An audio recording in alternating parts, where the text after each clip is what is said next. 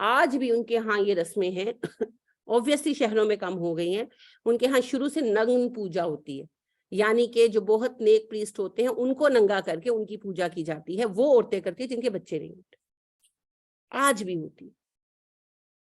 انا للہ و انا الیہ راجعون۔ انسان، آپ چائنا جانتے ہیں کتنی ترقی پر ہے، لیکن سب سے بڑا جو ہے میلہ اعضاء کی پرستش کا، وہ چائنا میں ہی ہوتا ہے، پوری دنیا سے لوگ آتے ہیں۔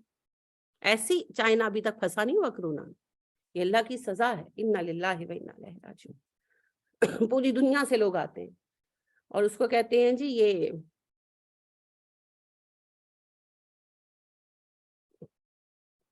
جس کی اولاد ہو سکتی ہے اس کے لیے ایک انگلش ورڈ ہوتا ہے نا، ہاں اب دیکھیں لفظ میرے ذہن میں اٹک گیا ہے، کہ یعنی اولاد کے لینے کے لیے لوگ آتے ہیں جی پوری دنیا سے، وہ منتیں مان کر جاتے ہیں، پھر بچے ہو جاتے ہیں، پھر آ کر وہ آرٹیفیشل اس طرح کے آزاد چڑھاتے ہیں درگاہ میں، یعنی کہ وہ جو ان کا ٹیمپل ہے اس میں، لفظ میرے دماغ میں اٹک گیا ہے۔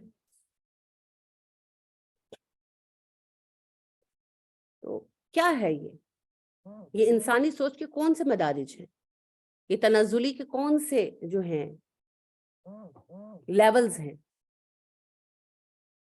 انا للہ و انا الیہ راجعون۔ کوئی چیز نہیں چھوڑی گئی جسے پوجا نہ گیا، اور اللہ سبحانہ و تعالیٰ ہر چیز معاف کر دیں گے، شرک معاف نہیں کریں گے، کبھی معاف نہیں کریں گے۔ اور پھر شرک بھی کس کو، شریک کس کو بنایا، کس کو ایز پارٹنر ایسوسیٹ کیا اللہ کے ساتھ؟ معاذ اللہ، چوہوں کو، بلیوں کو، گایوں کو، سانپ کو، پودوں کو، انسان کے اعضاء کو، پتھروں کو کوئی نہیں بناتا، وہ جن کی مورتیں ہوتی ہیں ان کو بناتے ہیں، انسانوں کو۔ پتھر کبھی نہیں پوجا گیا جی، کبھی نہیں پوچھا گیا۔ اگر پتھر پوجنا مقصود ہوتے نا تو ہمالیہ کو پوجتے جا کر،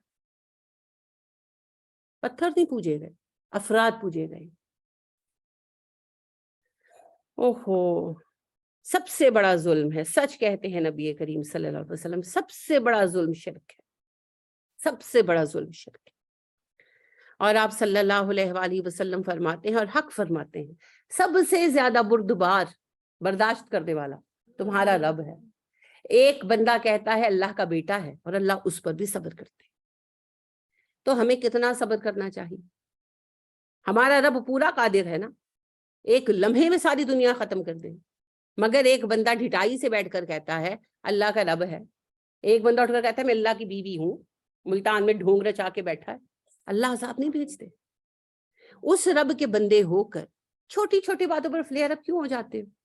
کیوں برداشت نہیں کر پاتے؟ جب کوئی آپ کے خلاف بات کرے، جب کوئی آپ کا دل دکھائے، سب سے پہلے کیا کرنا چاہیے؟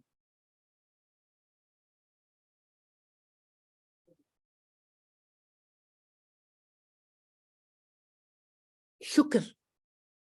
صبر کا مرحلہ بعد میں آئے، فرسٹ یو مسٹ سے الحمدللہ، اللہ کا شکر۔ کیوں حفصہ؟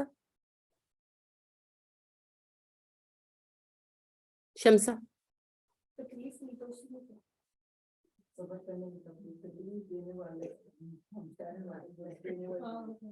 اللہ نے آپ کو ایک موقع دیا ہے ٹو پروو یور سیلف۔ آپ میرے پاس آتے ہیں ایک جاب کے لیے اور میں آپ کو کہتی ہوں اوکے میں آپ کو دیتی ہوں، ایک ہفتہ کر کے دکھاؤ، پروف کرو، تو آپ شکریہ کریں گے میرا کہ نہیں؟ سب سے پہلے شکریہ کریں گے نا۔ تو اللہ نے آپ کو چانس دیا ہے، prove your self a practical Muslim, a practicing Muslim, come and show your courage۔ تو سب سے پہلے الحمدللہ، اللہ سبحانہ و تعالیٰ is providing you to follow a certain sunnah, and what is that sunnah؟ صبر جمیل۔ صبر جمیل ایک نبی کی نہیں، انبیاء کی سنت ہے، ہر نبی نے باتیں سنی ہیں اور ہر نبی نے برداشت کیا، ہر نبی نے، 1,24,000 نبیوں کی سنت ہے، سرٹن سننا، کنفرم سننا۔ تو اللہ نے ہمیں عام بندے ہوتے ہوئے چن لیا، ہم باتیں کرنے والے بھی تو ہو سکتے تھے، زبان تو میرے منہ میں بھی ہے، آپ کے منہ میں بھی ہے، تو ہم باتیں کرنے والے بھی تو ہو سکتے تھے۔ اللہ نے سہنے والا بنایا، موقع دیا